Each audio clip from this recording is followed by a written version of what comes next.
کسی زمانے میں ہوتا تھا کہ شام کو بوڑھی مائیں بچوں کو لے کر کے بیٹھ جایا کرتی تھی اور دادی اماں کے گرد سارے بچے جمع ہو جاتے تھے اور وہ کہانیاں سنایا کرتی تھی۔ ان کہانیوں میں صحابہ کی عظمت کی کہانیاں تھیں، اہل بیت کے تذکرے ہوتے، اپنے اسلاف کے قصے ہوتے۔ کہانی کے روپ کے اندر وہ دین گھول کے بچوں کو پلایا کرتی تھی اور بچوں کو اس کا چسکا، اس کا نشہ ایسا تھا کہ وہ روز شام کو دادی اماں کے بستر میں گھس جاتے اور دادی اماں ان کو دین کا سبق دیتی، اپنی روایات پڑھاتی، اخلاقیات سکھاتی، اور بچے اس درس گاہ سے پڑھ کے جب نکلتے تو پھر وہ دنیا کے جس کونے پہ بھی کھڑے ہوتے اس درس کو کبھی بھی بھولا نہیں کرتے تھے۔ جب سے دادی اماں کا بستر اجڑ گیا ہے، جب سے یہ کلچر دم توڑ گیا ہے اور بچوں کے اوپر اتنی کتابیں لاد دی گئی ہیں کہ انہیں فرصت ہی نہیں ملتی، اور جو باقی وقت بچتا ہے وہ ان کا سکرین کے آگے گزرنے لگا ہے، تو پھر دادی اماں کا بستر ویران ہوا اور بچوں نے وہاں سے جو سیکھنا ہے اس درس گاہ میں جس کے استاد فرنگی روحوں کے بے حس ڈھانچے ہیں، جو انہوں نے سکھانا ہے، تو پھر نتیجہ کیا ہوگا کہ بچہ جو فکر لے کر اور جو طرز زندگی لے کر اٹھے گا تو وہ کبھی بھی اس مزاج سے میل نہیں کھائے گی جو کہ ہمارے اسلاف کا طریقہ تھا، ہمارے اسلاف کا دیا ہوا مزاج تھا۔ آج ماڈریٹ اسلام کی بات کی جاتی ہے، جدیدیت کے قصیدے پڑھے جاتے ہیں، اور جو اسلام کی روح سے ناآشنا لوگ ہیں وہ جھومنے لگتے ہیں شاید یہ جدیدیت ہمارے لیے کوئی نجات دہندہ ہو، یہ ہمارے لیے کوئی پیغام شفا بن کے ہمارے اوپر نازل ہو رہی ہے۔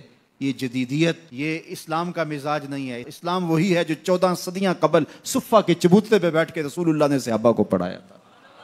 اسلام وہی ہے جو مسجد نبی کی چٹائی پہ بیٹھ کے رسول اللہ نے درس دیا تھا، وہی اسلام ہے۔ اسلام نہیں بدلا، اور نہ ہی اسلام کے اندر کوئی ناسخ و منسوخ ہے کہ جو مشکل لگا اس کو نکال دیا، جو آسان سمجھا اس کو جو ہے وہ رکھ لیا۔ یہ خواہشات کا اسلام نہیں ہے، آرزوؤں کا اسلام نہیں ہے کہ جو مشکل لگا اس کو نکال دیا۔ رومی نے بھی ایک بڑے خوبصورت پیرائے میں اس کی نفی کی ہے۔ کسی زمانے میں وہ لوگ تصویریں چھپایا کرتے تھے میلوں ٹھیلوں پر، اور تو وہ اس نے کہا کہ میرے یہاں شیر کی تصویر چھاپ دو، تو اس نے وہ مشین جس میں روشنائی ہوتی ہے اس کی جب پن جسم کے اندر ڈالی اور درد ہوا تو پوچھا کیا کرنے لگے ہو؟ کہا کہ میں شیر کا منہ بنانے لگا ہوں۔ اس نے کہا اس نے کون سا کھانا ہے؟ تو اس نے وہ پن باہر نکال لی، پھر دوسری جگہ جب داخل کی تو پھر درد ہوا تو کہا کیا کرنے لگے ہو؟ کہا شیر کی ٹانگیں بنانے لگا۔ کہا اس نے کون سا چلنا ہے؟ پھر اس نے خیر باہر نکالی، روشنائی اندر جذب کرنے کے لیے پھر جب اس نے سوئی ڈالی تو کہا اب کیا کرنے لگے ہو؟ کہا میں شیر کے کان بنانے لگا ہوں۔ تو اس نے کہا اس نے کون سا سننا ہے؟ تو خیر اس نے پھر نکال لیا، تو جہاں رکھے تو پوچھے کیا کرنے لگے ہو؟ کبھی بولے میں اس کی آنکھیں بنانے لگا ہوں، کبھی کہے اس کی دم بنانے لگا ہوں، تو یہ کوئی نہ کوئی عذر پیش کر دے۔ تو اس نے کہا بابا پھر میں کیا بناؤں؟ کہا بس تم شیر بنا دو۔ اس نے کہا میں کیسا شیر بناؤں جس کی آنکھیں بھی نہ ہوں، جس کے کان بھی نہ ہوں، جس کی ٹانگیں بھی نہ ہوں، جس کا پیٹ بھی نہ ہو، جس کی دم بھی نہ ہو؟ کہا بس تم سمپل شیر بنا دو۔ کہا کہ وہ شیر مجھ سے نہیں بنتا جس کے یہ اعضاء نہ ہوں۔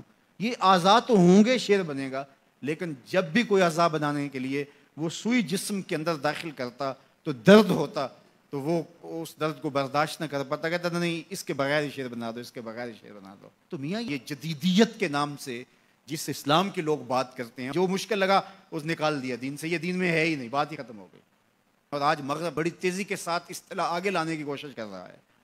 پہلے وہ دہشت گردی کے نام سے پورے مسلمانوں کو مارا، ایک اصطلاح لے کر آئے، اور پھر بنیاد پرستی کے نام سے، اور اب جو ہے وہ جدیدیت کے نام سے امت پر حملہ آور ہو رہا ہے۔ اسلام وہی ہے جو کھجور کی چٹائیوں پہ بیٹھ کے ابو ہریرہ نے رسول اللہ سے پڑھا تھا، وہی حیا کی لپٹی ہوئی چادر ہے جو فاطمہ اوڑھتی تھی۔ اسلام وہی ہے جو مدینے کی گلیوں میں میرے حضور لوگوں کو دیا کرتے تھے۔ اسلام وہی ہے جو اسلام ہمیں آنکھوں کا حیا بھی سکھاتا ہے اور دل کا حیا بھی سکھاتا ہے، جو ہمیں تقدس مآب زندگی کا درس دیتا ہے، ہمیں عفت، پاکیزگی، انکساری، عجز اور اللہ کے حضور پنجگانہ سجدوں کی تعلیم فراہم کرتا ہے۔ کوئی نیا ایڈیشن اسلام کا جو ہے وہ نہیں چلے گا۔ تو مختلف ادوار کے اندر لوگ آتے رہے، انہوں نے کئی طرزوں کے اسلام لانے کی کوشش کی، لیکن اسلام غیر متبدل نظام ہے، یہ کبھی بھی تبدیل نہیں ہوگا، یہ اللہ کی حفاظت میں ہے۔ اپنا منہ اگر کسی نے کالا کرنا ہے تو وہ کر لے، لیکن اسلام اپنی تمام چمک کے ساتھ ہر دور کے تقاضوں سے ہم آہنگ یہ دین، ہر دور کی ضروریات کو پورا کرتا ہوا یہ دین ہمیشہ لوگوں کو نور اور فیض بانٹتا رہے گا، اور اس دین کا ابتدا سے لے کر کے قیامت کے آخری شخص تک ہر شخص کی ضروریات کی کفالت اسلام کرتا ہے، اور سارے ادوار کی ضروریات کو یہ پورا کرتا ہے۔